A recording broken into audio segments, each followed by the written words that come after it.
Guys, I finally finished the extension on the engine teardown table.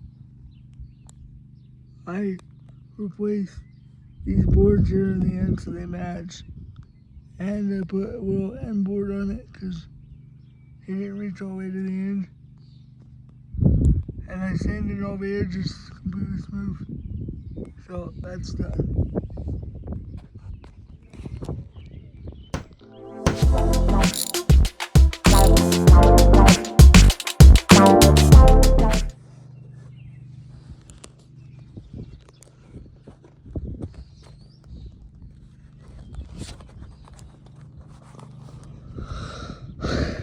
Guys, I finally finished the extension on the engine teardown table.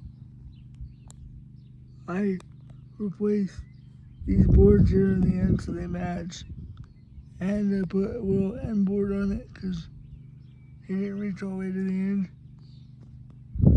and I sanded all the edges completely smooth, so that's done.